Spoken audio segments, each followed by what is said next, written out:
We're pleased to have with us an independent reporter who covers social movements on the ground.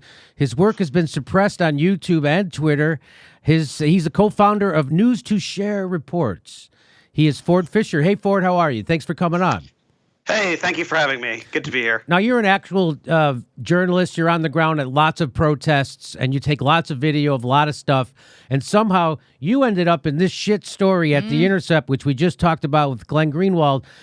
This is what they're doing is they did a whole story targeting journalists who are documenting the violence that happens at protests, Antifa protests, Black Lives Matter protests.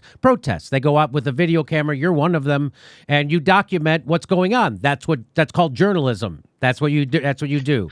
So what Glenn Greenwald has said about this with this project of The Intercept is that it is now actively targeting 2 journalists of color. You were also targeted.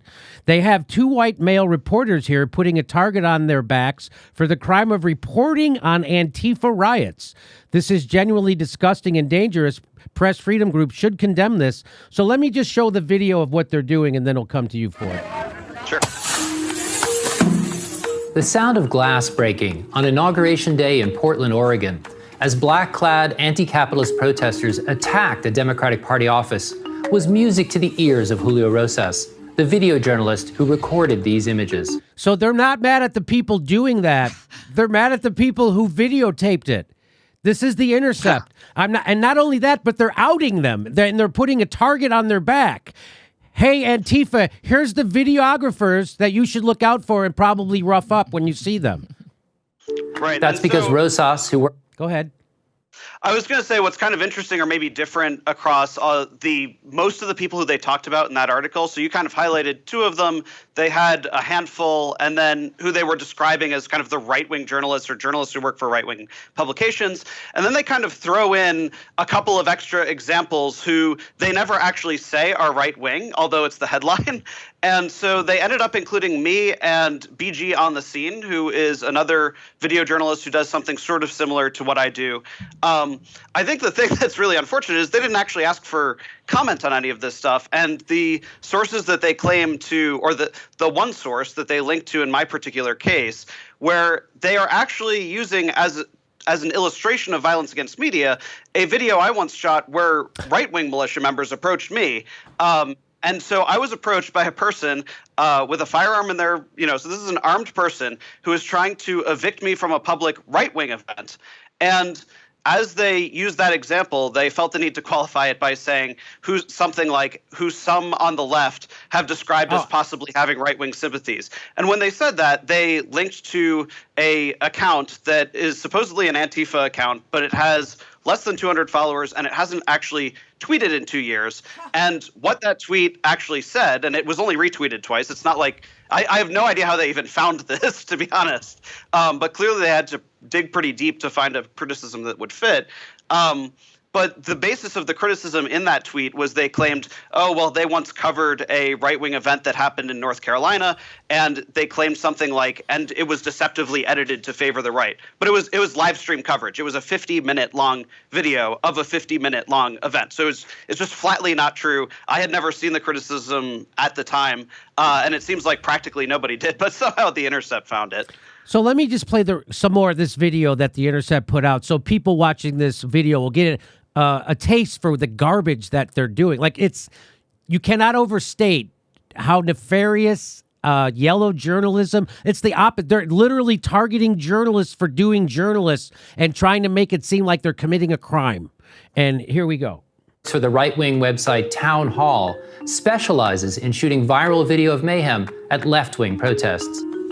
Within minutes of the vandalism, by a hand... They specialize in shooting violence at left-wing protests. They didn't make the violence. They didn't invent it. They didn't doctor the video. They're doing journalism. Okay.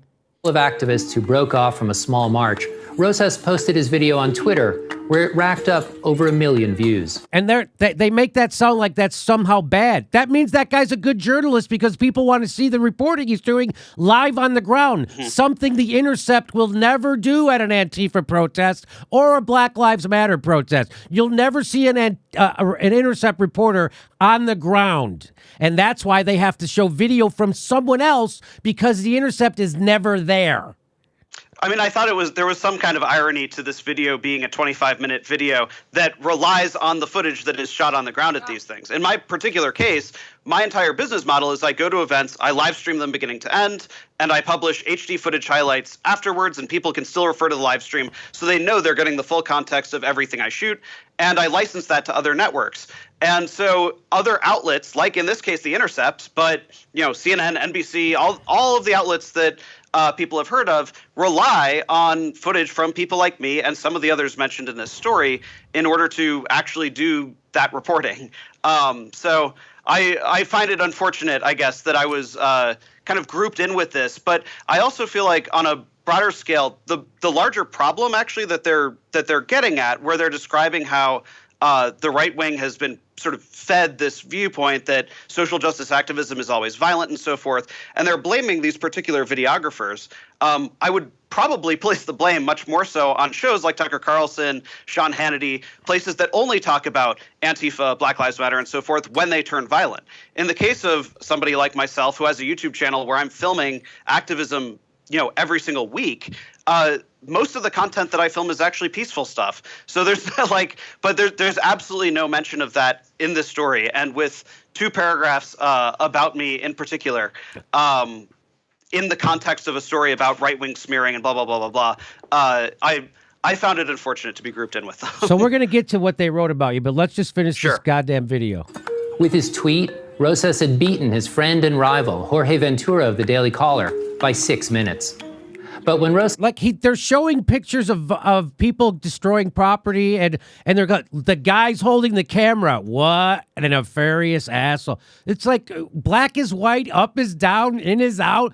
You guys are upset at the guy holding the camera, not at the people committing crimes. It's crazy. It is crazy. And this is all okay. This kind of reporting is all okay because of Trump. 5 months after he's out of office, it's still okay because of Trump to do garbage shit like the Intercept is doing. And here we go. Joined Laura Ingraham on Fox News that night. Julio Rosas, townhall.com senior writer. Giving national attention to what would have been, without his footage, a local news story. Yeah, that's a plus for that guy. Something that would have been, he took it national. That's supposed to be a feather in his cap. It's not nefarious. He did some local reporting that made national news. Anyway, I also strongly disagree with their characterization that it would have been a local news story. I myself hire freelancers, and I had a freelancer filming for me. I live in Washington, D.C. I hired a freelancer to film that exact event in Portland and capture footage of what ultimately happened there, the vandalism at the Democratic Party headquarters.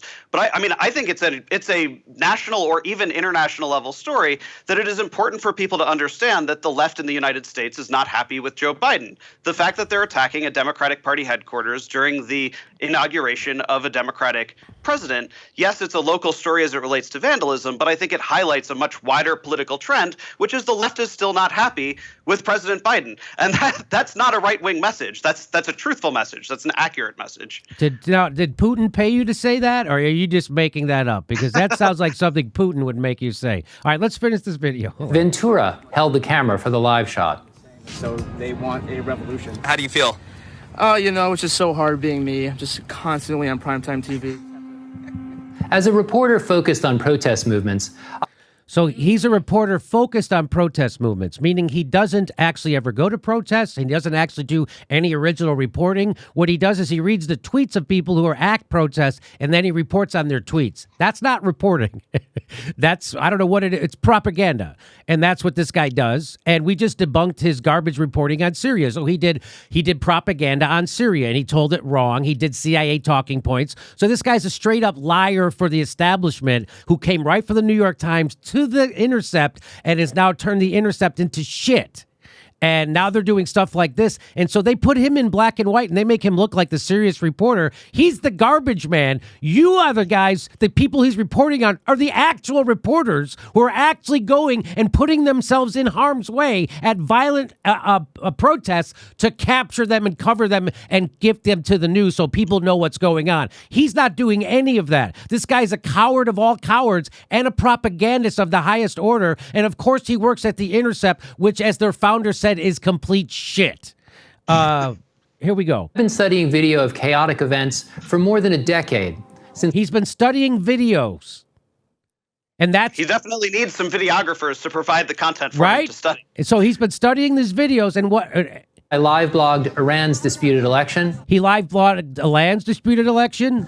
The Arab Spring and the Occupy movement. He live blogged them, meaning he didn't do any reporting on them. He sat in his apartment on his couch and read Twitter and then wrote articles about the shit he read on Twitter, as opposed to you, Ford, and the guys he's targeting right now who actually are out there getting their heads cracked in, risking getting killed to capture these stories. You're supposed to respect those kind of journalists who go on the ground and put their bodies in harm's way. You're not supposed to target them for derision and do a smear piece on them from your couch in your apartment. And that's what the fucking Intercept is now. And shame on all those guys. And shame on Jeremy Scahill. And how fucking dare you? That's all I can say about that guy. How dare you? Anyway, there's more. And so here we go.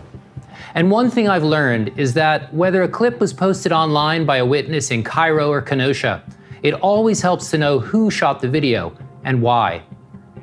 Rosas and Ventura are not household names, but it's important to understand their reporting because they're members of... It's important to understand these guys, you mean these two people of color who have a camera and record things that happen. You got to understand there's something wrong with them. There's something wrong with these two guys. So now they're outing these guys. They're putting a target on their back. So the next time they show up at an Antifa protest, these guys are going to be assaulted. That's what's most likely is going to happen. Glenn Greenwald says this is what so much journalism is now. They believe that the real menaces are individuals who have politics or ideology different than their liberal orthodoxies. So these reporters are now like criminals to them because they report for right-wing sites, thus this targeting. So here's what the Intercept wrote. There have been similarly troubling scenes at right-wing rallies where Proud Boys and other militant right-wingers have attacked video journalists they suspect of being left-wing activists. At a Proud Boy rally in Portland last September, an armed man even told a videographer, Ford Fisher, who's our guest, who is suspected by some on the left of harboring right-wing sympathies.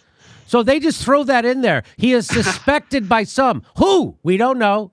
By some. How many? We don't know. Who are they? I don't know. Where are they from? The source that they linked to on that was a 2-year-old tweet from an obscure Antifa account that hadn't tweeted in the 2 years since then, claiming some criticism of me that was retweeted by two people. So, I mean, this is not. I don't think that this is at all a broadly held belief. But I do give them credit for the absolute sort of absurd both sidesism of putting in the same sentence. He's right-wing sympathetic. Also, somebody thinks he's Antifa. So here, right? So let me point out. So big galaxy brain centrism. So this is you, and a Proud Boy at a rally in Portland told you that we know you're Antifa. So the Proud Boy says you're Antifa.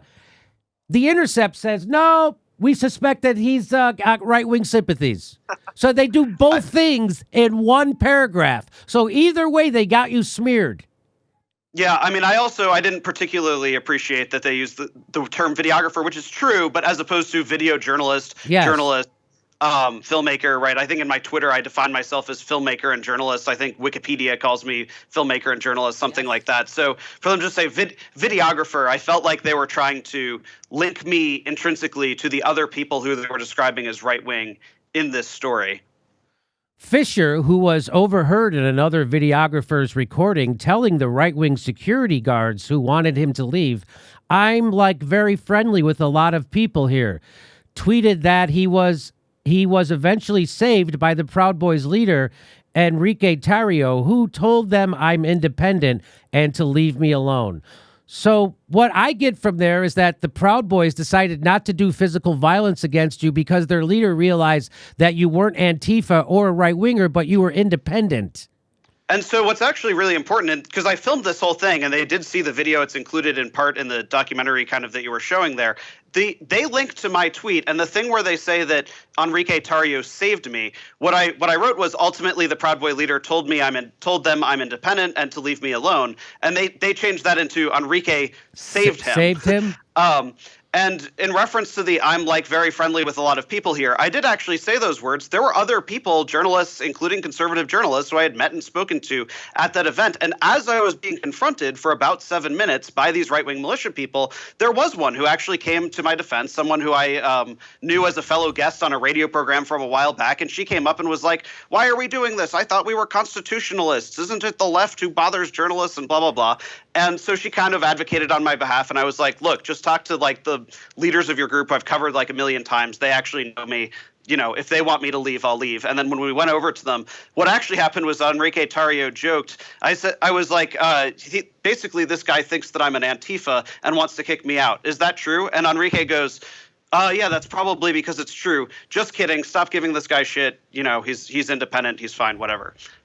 So I think they kind of made a mountain out of a molehill in terms of the resolution of it, while, they felt like they had to equivocate the original accusation of is Antifa. So I felt like it was just to link me as another person in the trend that they're describing of conservative journalists, and I think that they very poorly made that case, to say the least. And the reason why they have to quote all these, like someone else's video, and we overheard over someone said, and that is because there's nobody from the Intercept that is going to go to one of these places and actually do reporting.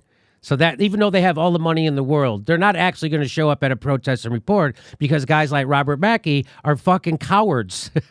That's why. They're not real journalists. They're fucking coddled little rich boys who went to fucking boarding school, I'm sure, and now have a fucking cushy job at the Intercept doing propaganda and punching down at real journalists while they collect a fucking six-figure check for doing complete propaganda. Here's what you said. You said, I appreciate the Intercept didn't validate either claim here that you are Antifa or a right-winger, but I do think it's funny as a videographer who tries to stay independent and objective that they reference theories claiming I have right-wing sympathies in the same sentence as those claiming I'm Antifa. And here you go, there it is, at a Proud Boys last September, there it is. We know. So, if someone is burning a building down and someone is filming them doing that, the person filming is not the bad guy. I didn't think you'd have to. Well, this guy says, I can't believe that needed to be said, but here we are. You have to say that. Here's somebody who says, I'm a left-wing Intercept supporter, but I really question the ethics of singling out these two guys for accurately recording and publicizing an activity that actually happened. It's not like they altered the video or anything. What am I missing? You're not missing anything. The whole point, this is from you, the whole point of my work is I show the thing that happens, and it's not about me or what I think. So indeed, when I covered that Free Palestine event, it was only about showing what they had to say. This has strangely become a practically extinct concept in media today. That's very well said. I sometimes describe my work as like a C-SPAN of activism, where I try to go out and create just a beginning to end live feed of what's happening. And so it's supposed to be irrelevant what I think. Sometimes I'll go an entire 2-hour live stream without my audience ever seeing my face. I'm showing my face on your broadcast a lot more than my audience usually sees me. So now, are you afraid to go out and cover another Antifa or a Proud Boy protest after the Intercept has put a target on your back like this? I appreciate the question. To be honest, I would not say so. I really do think that to some extent the violence at these situations is exaggerated because the cable news only shows them when things actually turn violent, right? Fox News is never going to show you a Black Lives Matter rally where they talk about the issues, they say what they want to say, and they go home and nobody gets hurt, right? They show you when things are on fire, et cetera, which is mainly a problem that I associate with that corporate media, with that 24-hour news cycle that isn't interested in hearing what people have to say, but they're interested in fire, windows breaking, all of that sort of stuff. I go out there and show the events no matter what happens. And I think for the most part, activists know that that's the case. And so while there are some strange moments like in September when that militia guy approached me and said, we have intelligence that you're Antifa, and I managed to clear it up. But, there can be scary moments like that. But I'm going to hope that my reputation speaks for itself above two weird sentences in an Intercept article that just shouldn't have been there. It honestly, this article and this video gave me chills because I'm like, it's just a matter of time before the Intercept does a smear piece on me. It's coming. They're not going to. It could be. They're not going to let. Oh, no way. I mean, nobody's calling out the Intercept harder than I am, so it's definitely coming.